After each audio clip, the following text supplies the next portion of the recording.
The college football experience.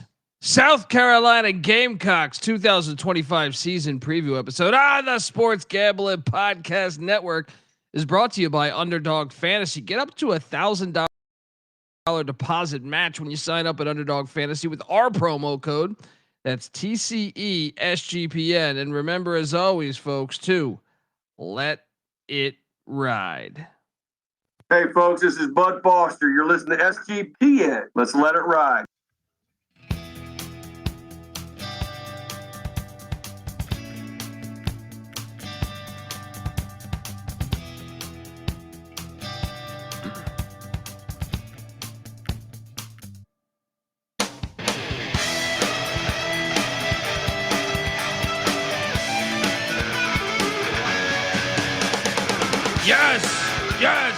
Yes. Woo! Welcome to the college football experience. South Carolina Gamecocks 2025 season preview episode. YouTube.com/the college experience. Jump on over there, hit that like and subscribe button as we continue to break down all 136 teams in the land. And this is a triple header tonight, and hopefully you caught some of the other stuff we put out. I put out an a Tony Elliott clip. He's familiar. He played at Clemson back in the day. I mean, not that. I look, Carolina fans, they don't want to hear.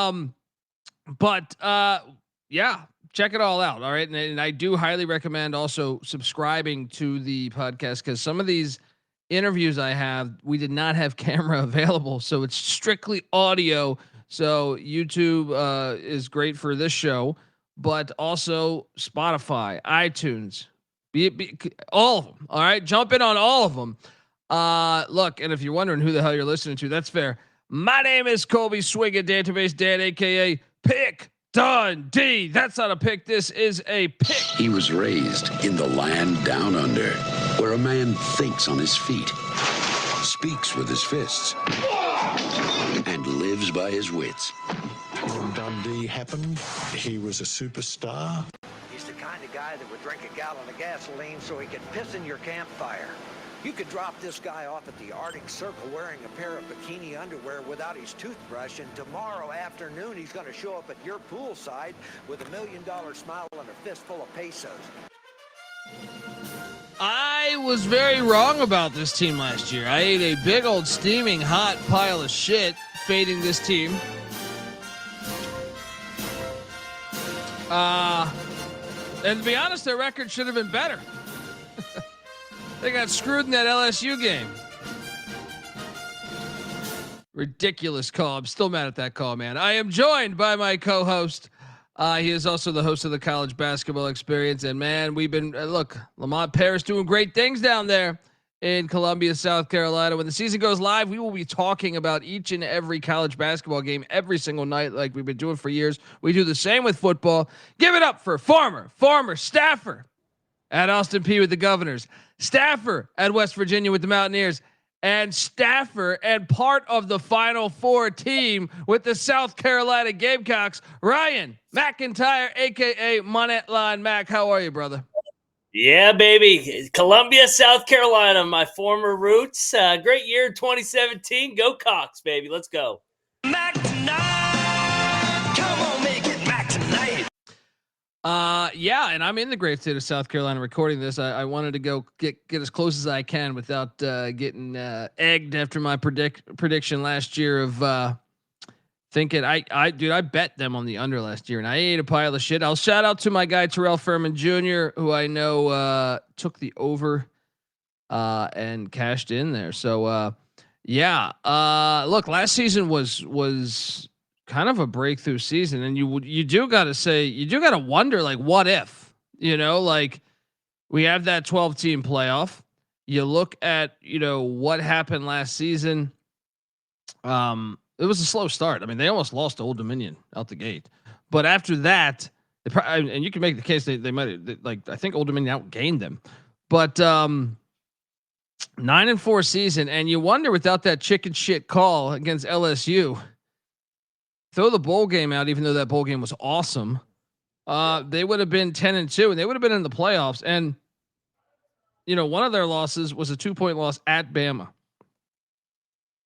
in a game that was a great game too. They could have won. But the LSU game, you wonder if the refs just, called football the way football should be called. South Carolina will be a playoff team. That is a huge season. Now, unfortunately, they were 9-3. That call was called, but still, Beamer Magic's the thing. Your thoughts on last season's, big time, season in a way? Hey, it really was. It was a breakthrough. I mean, they were not playing good football the first 5-6 weeks. The Ole Miss game at home, they kind of got drilled right from the get-go, but the LSU game, they got jobbed in. Alabama, they almost stole that game at the end. They were right there for the taking, but then they ran the table until that bowl game. And, they had big wins. They beat A&M in primetime and then just beat the shit out of them. Annihilated Vandy in Nashville. And then, of course, when you win at Clemson for the second time in 3 years, Gamecock fans are going to like that a lot. So, yeah, shout out to Shane Beamer, man. Great year. Very, very good year. Now, I think the bad news is, well, we'll get to it. Let's load up the slides. All right. YouTube.com/the college experience. Shane Beamer, kind of a breakthrough season, 8-5 in 2025, 5-7 in 2023. And I was of the opinion it was going to be like another 5-7 season in 2024, which would have probably put him on the hot seat. Instead, 9-4, should have been 10-3. Or maybe even 10-2, and then because then you're playing a playoff game. All right, you got my attention. A lot of times you get the coach's son, and the legend's son, and it's just not the same. But there's multiple legends on this roster. We'll talk about that, or legend sons on this roster, or on the staff. But 29-22, Beamer's got this thing going in the right direction, and I'm here for it all because hey, Frank Beamer was a legend. You heard the intro with Bud Foster, friend of the program. So I'm here for it, man. The offense, though, they lost. Remember, they lost Dow Loggins, their offense coordinator, too. He's now the head coach of Appalachian State. Go check out our App State preview because we like what we're seeing there. Mike Shula, the new OC, once again, coming from coaching royal, lineage. Don Shula's his dad. And remember, Mike Shula coached at Alabama. Alabama fans were not the biggest fan of the result of that era, but hey, I like this, man. Don Shula, Frank Beamer connections. Let's go. He inherits an offense from a season ago that was 47th in scoring offense, 75th in passing offense, 35th in rush offense, charting at 45th in total offense. This is, I think, the $1 million question for this season on the offensive side of the ball. You see it so often. LaNorris Sellers looked great last season, and NFL scouts are raving about him. Allegedly turned down $8 million offer to jump to another school to come back to Carolina, and the guy's he's a fucking beast, man. Like, I was very, very impressed with his development, but I think we should talk about how it is when you switch to a different offense, because Jalen Daniels had a lot of Heisman hype last season. Now, granted, he was coming off of an injury, but also his offense coordinator, Andy Kotelnicki, had gone to Penn State, and it looked like he was first 5-6 weeks. Now, he ended up finding his groove late in the year, but he definitely did not. And that's a common thing, I think, when you switch up an offense sometimes. That maybe you should be a little weary of that, because especially because Beamer's forte is not offense. He was a special teams coach at Oklahoma. It's not like he's an offensive guy. So this is intriguing to say the least. But the guy is a beast, and he's got to avoid the old sophomore slump there, because he was fantastic last year. But where you at with LaNorris Sellers and just his overall play from last season and coming into this year? Love Sellers. I think he's a gamer, man. He's a South Carolina kid. He's from Florence, and I mean, over 2,500 yards, 18 touchdowns. He had another 7 on the ground, and he's a football player, man. He does it. It's not always pretty with him. He's not just a drop back passer. He extends drives with his legs. He keeps plays alive. He's got good size. I can see why the scouts at the next level really like him. He looks the part. But you're right. New system. Interested to see how he looks with a little bit of a target on his back, because nobody knew who he. I mean, Gamecock fans knew who he was last year, but on the national landscape, he still was a little bit unknown. Yeah, and look, if they do have a big year, Nyck Harbor out of DC, by the way, man, this dude, I remember hearing about him while he was in high school, but then once he got to college, I remember Feldman covering him on his freaks list. He's never put it all together, but if South Carolina has a great year, I would say Nyck Harbor is going to be one of the reasons why, because he is just an athletic freak when you look at him. Now, if he can put it together this season, if Shula can, for what, do whatever he's got to do to get him to come out of his shell, that's where it could really be an X factor. Now the offense though, Rocket Sanders is gone. So they bring back Nyck Harbor, as I alluded to, Michael Smith at the tight end spot, and then just 2 of 5 on the offensive line. At least it's your tackles. And you're breaking in a new OC, so a little weary there. They did hit the portal. And they brought in, they brought in Aaron Noland, who was a 5-star from Ohio State. What a name. Great name. Great fucking name. Let me ask you something. Do you worry, like, if you're LaNorris Sellers, I know you got paid probably this offseason, but do you worry a little bit they bring in a 5-star? No, because he's supposed to be the dude. He's supposed to be a Heisman Trophy candidate. But it's a good backup though. Sellers does take a lot of hits. That's true. They also got Rasul Faizan from Utah State. I liked his game at Utah State. Isaiah Gustave from Colorado, who flashed at times. I think previously from Colorado, he was at Arkansas. Tight end Jordan Dingle coming in from Kentucky. And then they went on the O-line and grabbed guys from Incarnate Word, Wake, Troy, Western Kentucky. Do you think the offense can basically be a top 50 offense, Mac? I think so.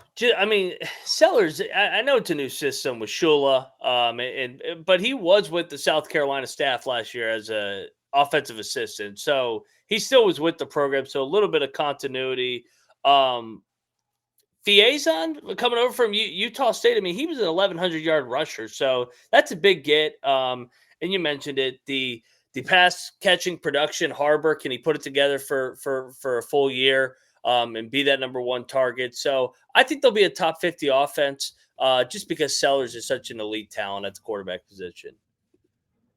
Oh man, I kind of think regression is due, but not too much, which makes it somewhere to me.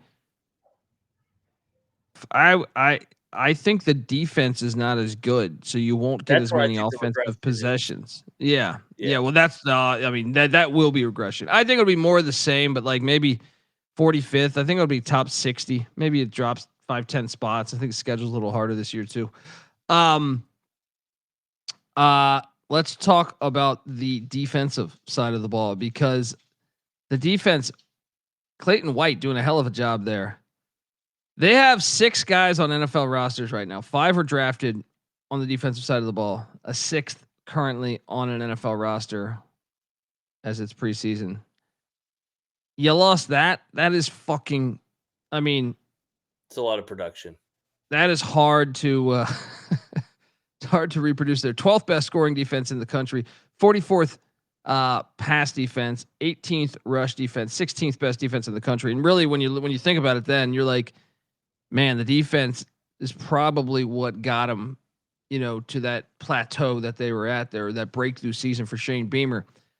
They do return a few guys here, so maybe there's still room for optimism. I know. Did the slide load for you? Because it's still not loading for me. We got Dylan Stewart coming back. There we go. Yep. And Judge Collier and DQ Smith. Great name. Love Dairy Queen. Yeah, so 4 starters back, 1 in the secondary. So there's that. Kilgore's one to watch. They went to the portal heavy. Hello. Bringing in guys. Clowney from Louisville comes in at the DN spot. George Wilson from the Campbell Camels Jalen Brown from Missouri, Gabriel Brownlow Dindy from Texas A&M. Love anytime you get an A&M guy in line of scrimmage. I think that's a good thing. Devontae Miles from Bowling Green on the D-line spot. Troy Pikes from Georgia Southern. Linebacker Justin. I have no idea how to pronounce his name. Karanko. How do I say that? Oro Ronquo. I don't know. I can't fucking read. All right. Alabama. Oh, no, that's not an R. That's a K. Okoronkwo. Justin Okoronkwo back from he's coming in from Alabama. Sean Murphy from Florida State, very familiar with his game. Cornerback Brandon Sisse from NC State, the Pussy Pack, and Miles Norwood from Ball State coming in. That's a slew of guys, man. Yeah.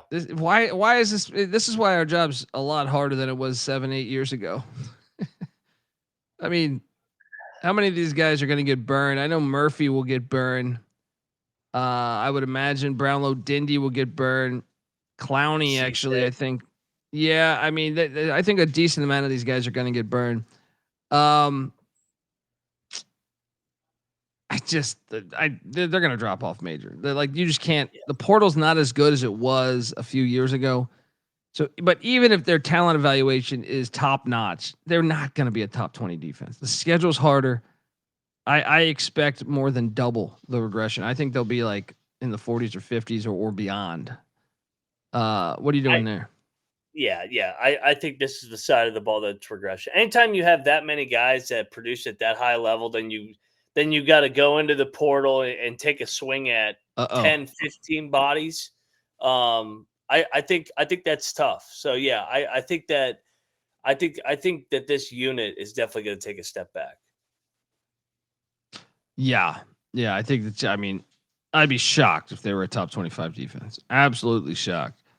Let's talk about the schedule and the state of the program. But before I do that, I want to let you know that the South Carolina Gamecocks preview for 2025 is brought to you by us. We are the College Football Experience, part of the Sports Gambling Podcast Network, and the Sports Gambling Podcast is back with their 32-team NFL preview series. They're also bringing back the phrase that pays. Each episode, they'll give out a word of a 32-word phrase. Submit that phrase for a chance to win $1,000 Circa future. Speaking of Circa, we'll be out there, by the way, week 0. So stay tuned for that. We'll be out there for Farmageddon. But we're also brought to you by MyBookie.ag. Yes, MyBookie is your place to bet on every single sport, including all those summer sports. Yes, I might have had $1,000 on the Calgary Stampeders on the line over the past couple weeks. CFL action, MLB, WNBA, golf, tennis, racing, and of course, college football and NFL futures. MyBookie accepts customers from a ton of different locations as well. You can easily deposit, get lightning fast payouts using crypto. So head on over to mybookie.ag. But when you do, use our promo code TCESGPN for 100% deposit match up to $1,000. Terms and conditions apply. Of course, that's mybookie.ag. Promo code TCESGPN. We're also brought to you by Rhythm. Look, Rhythm just dropped a new game-changing feature called Power Trends, essentially the best of what, their house model has to offer. These are AI detected patterns where Rhythm's model has consistently won and has a very high ROI. Think like a strikeout prop that wins 59% of the time when the line and win probability hit a certain range. Power Trends are updated daily and exclusive to Rhythm and Rhythm only. No touts, no noise, just clean data back bets, baby. MLB Power Trends are 254 and 147 this season, a win rate of 63% and an ROI of 4.5% in their last 400 bets. So check that out. The WNBA Power Trends are amazing too. 20.7% ROI since they launched.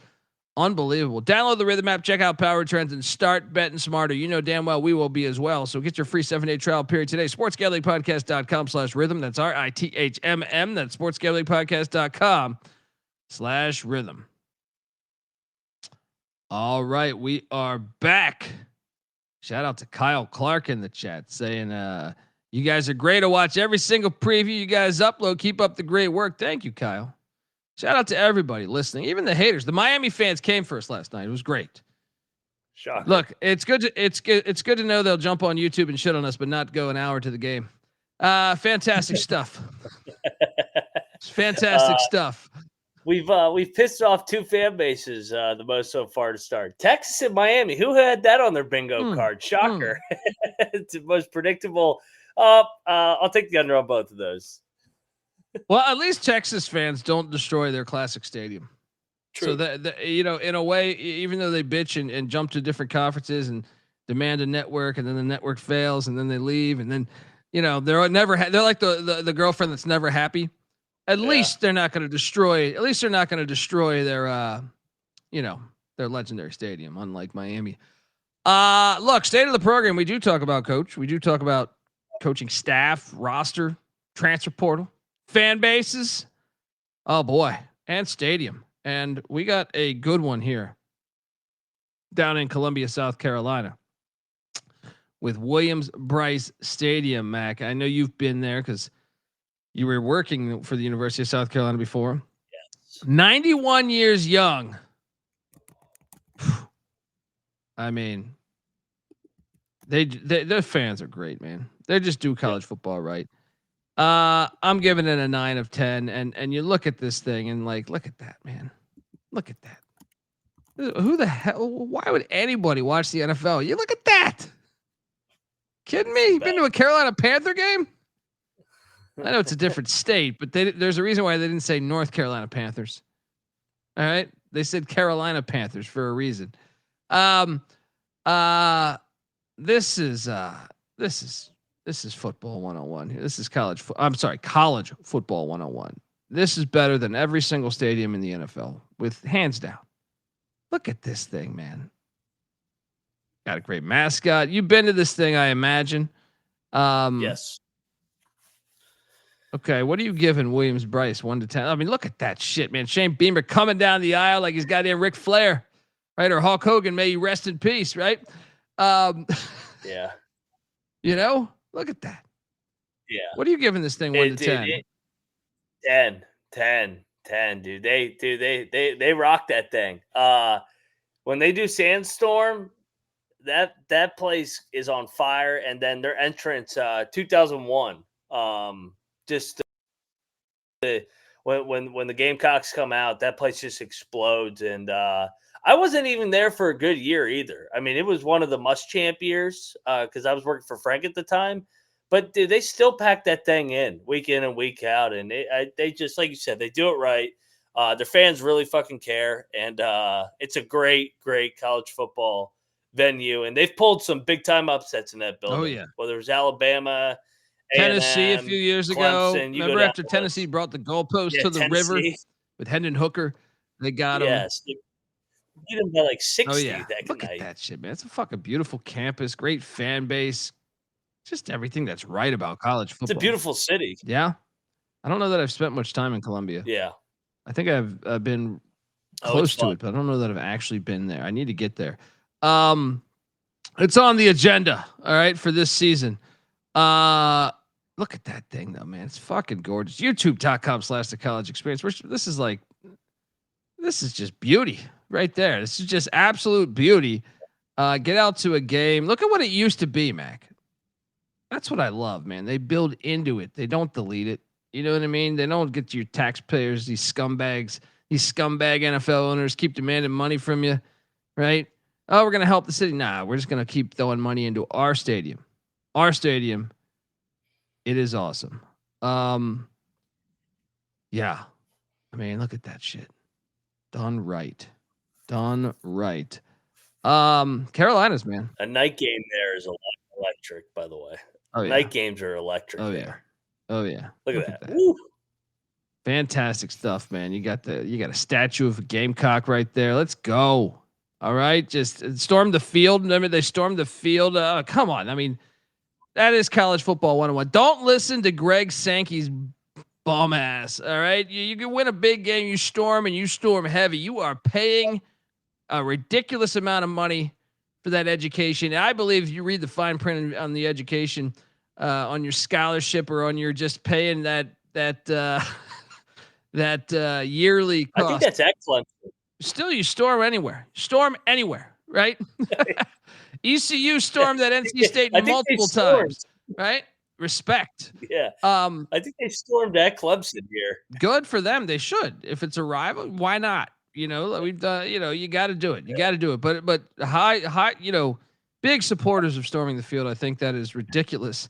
It's only been happening for 140, 150 years, but all of a sudden, Alabama's AD has a problem, and then Greg Sankey has a problem, and now we got everybody. Jim Phillips is talking about Filipowski, how he almost got his leg amputated, right? Good Lord, what a dumb fucking world we live in. Shout out to the South Carolina fans that storm. All right.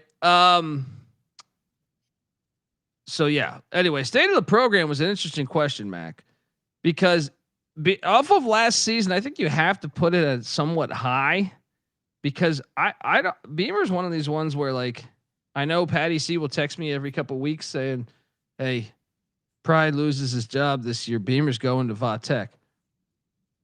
I don't think so.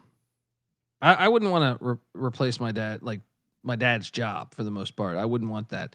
Create your own. Yeah. You got a good thing brewing there in South Carolina. So based off last season, based off Nyck Harbor, LaNorris Sellers, my guy Jeremiah Donati's a great athletic director. He's there now. I think he's going to just keep the program rolling along and really all their sports. So they're only going to get better with that hire. What are you giving this program 1 to 10? I think 7's accurate. I know last year was like a really breakthrough year, but we need to see it one more. We need to see it consecutive years, because we haven't seen that with Beamer yet. They won 8 games in 22, but then they came back to the pack in 23 and missed a bowl game. But then they bounced back to boomerang theory. Let's see it back to back before we move it up to an 8 or a 9. Yeah, that's fair. That's fair. I mean, look, if some people give me shit because they're like, you didn't use that same logic. They voted yes to Texas and Oklahoma coming in too. And we used that, people from the Wisconsin preview or the, Minnesota preview, I forget what previews we were bashing. Why would you bring these schools in? Because they fall further back in the pecking order, which is true, I think, at South Carolina, but I still think it's a little bit different. The talent you're surrounded by at South Carolina, I think, is a little bit different. Even though now I just think it's a little bit different than, say, Wisconsin or something. But did you lose me there? Are we back? No, you're here. Okay, you're back. I got a notification saying connection failed. That's why we're at the beach. Both of us, two different beaches, but we're not at our normal headquarters. We're in the Carolinas. Yeah. Folks, before we get to the schedule, we're gonna go game by game on that schedule. I want to let you know that the South Carolina Gamecocks 2025 season preview episode is brought to you by Circa Millions and Circa Survivor. Yes, Circa, the world's greatest sports book, Circa Las Vegas. I was just there for Mountain West Media Days. They're hosting the biggest pro football contest. Circa Millions, Circa Survivor, and Circa Grandissimo with over $21 million in guaranteed prizes. Man, I mean, there's no rake either. Shout out to Derek Stevens, friend of the program. You can't call yourself a true DGen if you're not competing in the Circa football contest. And by the way, like I said, come hang out with us. Week 0 is sign up weekend for the Circa Pro Football Contest. So not only will me and Mac be there covering college football live from the Circa in Las Vegas, also, the Sports Gambling Podcast guys, my buddies, will be out there as well. August 21st to August 23rd. Live shows, open bars, everything you need. Plus, you get 15% off your stay at Circa with the promo code SGP15. The contests are open for everyone. Sign up in Nevada. You can play from anywhere with the help of SGPN's official proxy. Go to footballcontest.com with the promo code SGP to get $50 off your proxy fees. We're also brought to you by Underdog Fantasy. Underdog Best Ball Mania is happening all summer long, giving you $15 million in prizes there, including $2 million in first place. There's no waiver wire, no arguments about trades. Best ball is the best way to play fantasy football, folks. So what are you doing? Sign up. Jump over there. UnderdogFantasy.com. But when you do, use our promo code TCESGPN to claim your special pick plus first-time deposit offer. Up to $1,000 in bonus credits there. UnderdogFantasy.com. Promo code TCESGPN. All right. We are back. Shout out to Max. All right. Look, he's you know what I like about Max, man? We talk a lot of shit about Texas, but he's still here. That's a real one. That's a real one right there. Grinder. I guarantee you, he's been to Vince Young Steakhouse. Probably put up a tab like Vince Young used to do at Cheesecake Factory in Nashville. Right? you ever read that story? It's like putting up like 40 grand a week at like a Cheesecake Factory. It's almost like hard to do. I know. Week 1. Beamer Bowl in Atlanta. Now, we got to throw a flag on the play to start things off here. Fucking awful. Oh my God. You have two of the best home environments in all of college football. Why couldn't you do a home and home here? You do one in Lane Stadium where Shane was raised, and then you do another one at Williams-Brice. Oh man, colossal fuck up playing this at Mercedes-Benz. Ah man, Virginia Tech, South Carolina in Atlanta. It's just. It hurts my feelings, man. As a college football fan, it's like Michigan and Western Michigan announced next year that they're going to open up the season in Berlin. And I'm like, what? What are we doing? Hey, at least it's not a conference. At least it's not a conference game. It's still just crazy to me. I'm like, you think there's any Western Michigan Bronco fans in Berlin? I mean, how many Michigan fans? What? Just ridiculous. But this one, it's depriving us of two of the greatest home field environments in college football. Yeah. Who's approving this? Especially when we're watching LSU and Clemson do a home and home here these next 2 years. It's like you got the Death Valleys going head to head. You could have had Sandstorm versus Enter Sandman. It's like, and then you throw the Beamer factor in there. It's like, oh man, they could have honored Beamer back in Blacksburg in a primetime game. It makes me hate this game, and I shouldn't hate this game because this game should be fun. Yeah. Brent Pry, I was surprised that I got a chance to sit down with him at ACC Media Days. And shout out to whoever clip. A couple people sent me Lante being one of them, but I got 3 or 4 different clips from I think it was ESPNU or something, or ACC Network, where I'm at the podium asking him questions. Brent Pry was very confident on his team. Now, part of me thought, I like Brent Pry. He and by the way, he coached under Frank Beamer back in the 90s, so I'm sure they know each other pretty well. Yeah, GA. GA. And I know he's close with Bud Foster, which obviously is close with Frank Beamer. Man, I just wonder. He was confident on his team, but man, there was a smidgen of used car salesman, if I may speak freely. Like, there was not a negative thing he said. I felt like, I got to take South Carolina here, man. They're going to have the crowd. They are going to have the crowd. I think Virginia Tech's live in this game. I think Virginia Tech is going to be better than what the public is making them out to be year after the year theory. But I think the Gamecocks win a tight one. I think they win by a field goal. I think that this is going to be a hell of a game.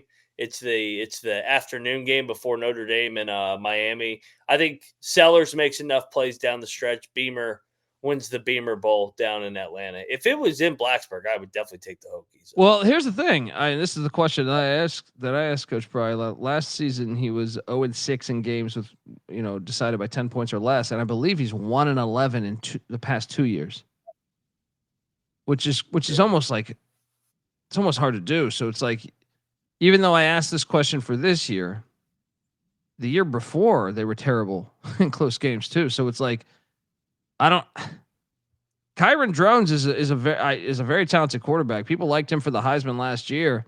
He gets injured. Now everyone's talking Sellers for the Heisman. There's a shot that Virginia Tech could have the better quarterback for this game, not for the NFL, but I'm saying for this game, they might.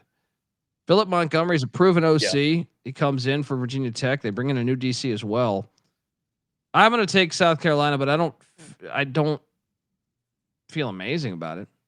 I mean, they're going to have the crowd. That's the real difference. And Virginia Tech's terrible in close games. So that's my analysis there. Week 2. And by the way, What's And that? the SEC owns this Chick-fil-A game. Yeah.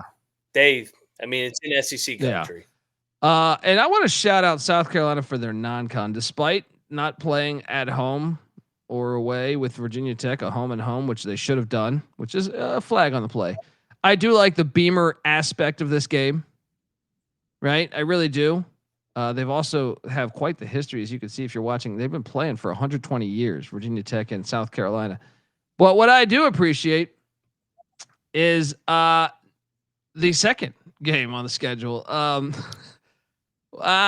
Yes, South Carolina State coming to Williams-Brice.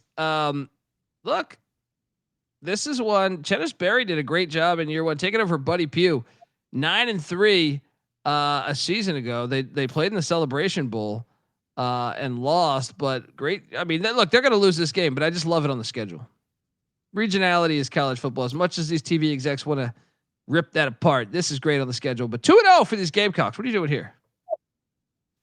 It really is, and it is a tough spot for the Gamecocks because they're going to play Sunday, have a short week here headed into this game. But I mean, they got enough athletes. 2-0 for the Gamecocks. Yeah.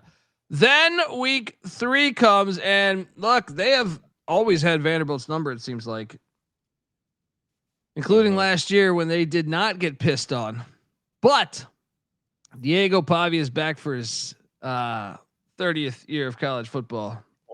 Shout out to those that were watching him at New Mexico Military a few years back, maybe a decade ago. But he's our boy. He made me a lot of money over the past 3 seasons. I'm trying to find my clip. I can't find it right now, but I was looking for the Chris Farley. A lot of people go to college for 7 years. I'm intrigued by this game, but look, it's at Williams-Brice.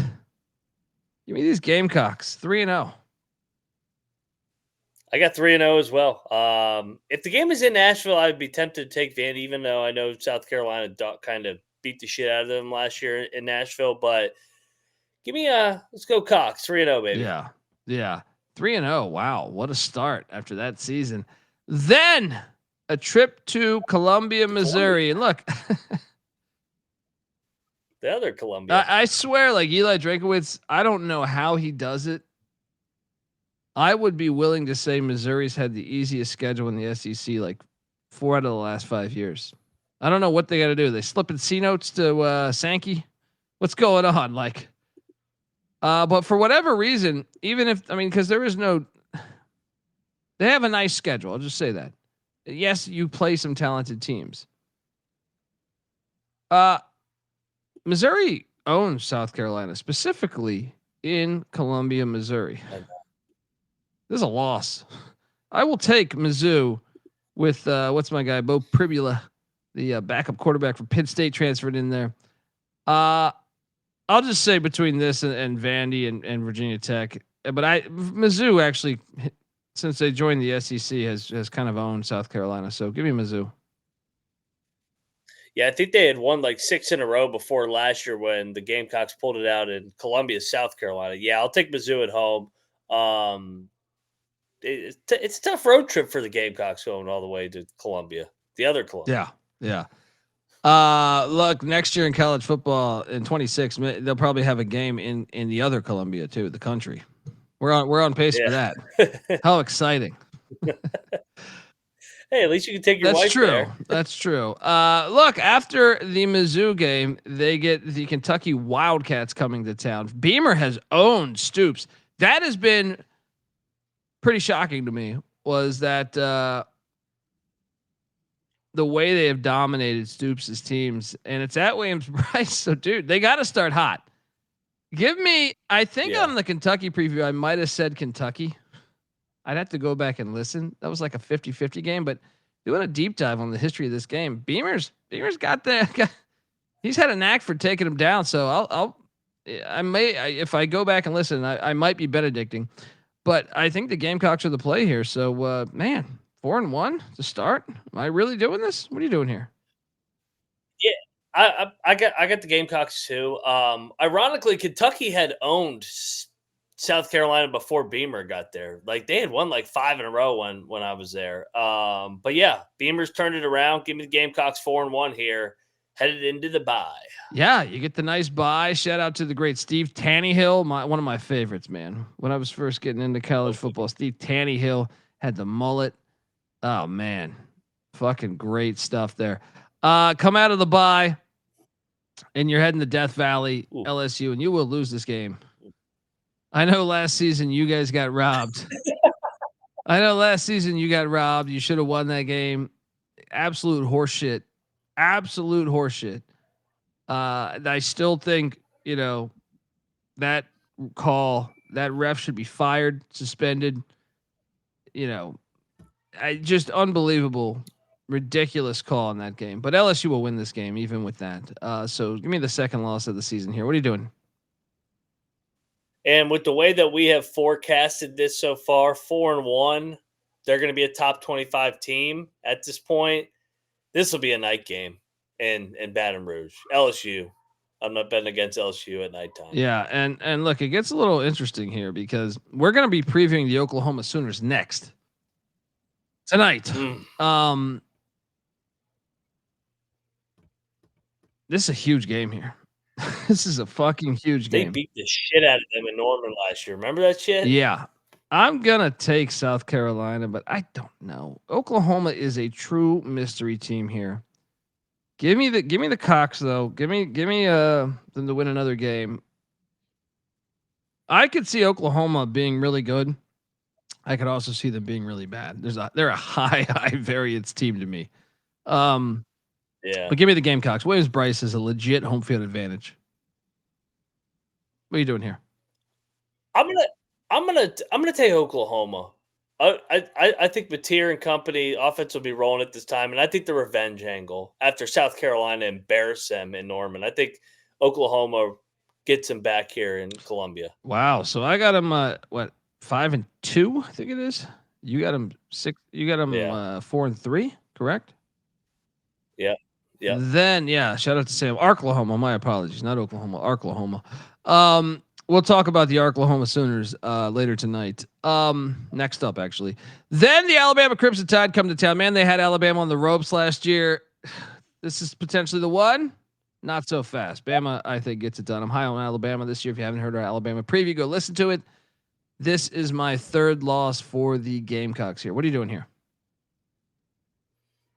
This is where I got the upset. I got the Gamecocks taking down the Tide again in Columbia, like they did once upon a time with when Saban was there. So we both got them at 5-3 a different way.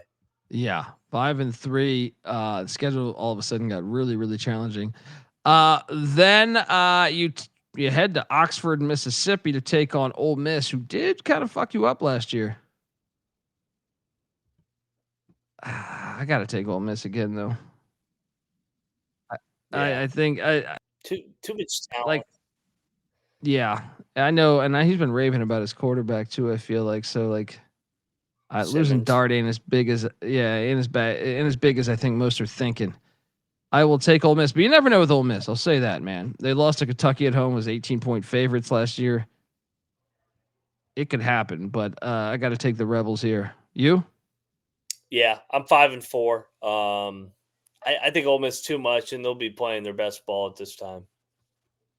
Yeah. Then after the Ole Miss game, they get a bye week. Shout out to the great George Rogers. Bill Belichick, when I was at ACC Media Days, was talking about George Rogers. Fantastic stuff there. Old Washington Redskin, great Super Bowl champ, 87 there. Then they come out of the bye week and they head to Kyle Field. This is a guaranteed loss. I will guarantee they lose this game. The way they beat A&M a season ago, they are not winning this game. Yeah. Give me Elko and 5-5. Man, I had them at 5-1 at one point. I feel like. Then Coastal Carolina comes to town. Tim Beck, MJ Morris. All right, give me your 6-win bowl eligibility happening here. But I will say this, man. Little brother gets up sometimes. I remember the Citadel beating South Carolina, but yeah. Give me a 6th win, bowl eligibility on the line here. What are you doing?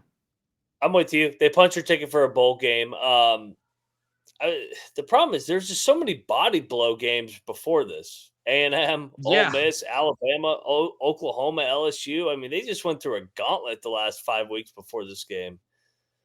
Yeah, it's actually like shout out to Coastal. I don't know how good Coastal will be. I mean, we did our preview, but and we took. I think we both took the over, but it's in a good spot for them. Then after that, we have the Palmetto Bowl, Clemson, South Carolina. They've been playing since the 1800s. It's fucking beautiful. And unfortunately, Gamecock fans, I am calling for revenge for Dabo Swinney and Tom Allen. More power, to get it done. I think Clemson gets them. Revenge. 6-6, man. Really? I feel like they're better than 6-6, but what are you doing here? I hate picking Clemson in this game, but Dabo and company. I think the road team wins this series for the fourth, or actually the road team wins it for the fifth straight time. Clemson's won their back-to-back. South Carolina's won back-to-back at Clemson. I think we get a fifth straight road winner. And I'm 6-6 with you, man. And I'm with you. I like their team. It's just this schedule. They got dealt a tough hand. Oh, this is an under. Woo! Yeah. I gotta lock this, man. It's 7.5. I mean, hold on. I'm locking the under on 7.5 with South Carolina. They're plus 2,500 to win the SEC, plus 390 to make the CFP. I'm just gonna bet the under 7.5 wins. I think you can make a case now. They lost so much defensively. You can make a case that this team could miss a bowl, pretty solidly. Like, what if Virginia Tech does get in week 1? Virginia Tech has been in a ton of close games. What if Virginia Tech does get them? Right. So that's one more loss. That would put us at 5-7. But then I gave them Oklahoma. Who the hell knows what Oklahoma's going to look like? Right. I gave them Vandy with Diego pissing Pavia. I gave them Kentucky. Now that's kind of historically based. But I mean, it wouldn't shock me if you have a 7th-year quarterback come in and grab a dub. You know what I mean? So what's the floor? 4-8, 3-9. What's the ceiling? 4-8. They were good in the 1-score games last year. If they're bad in the 1-score games, they could go 4-8. It's just they literally could lose 5 in a row. LSU, Oklahoma, Alabama, at Ole Miss, at A&M. I mean, they very well could lose 5 in a row there in Clemson, and then 1 or 2 more in the first month. Look, I don't know about Kentucky, but I think every other team on their schedule besides South Carolina State and South Carolina State's an FCS. I think every other team on the schedule is going to be a bowl team. Didn't you have Kentucky as a bowl team?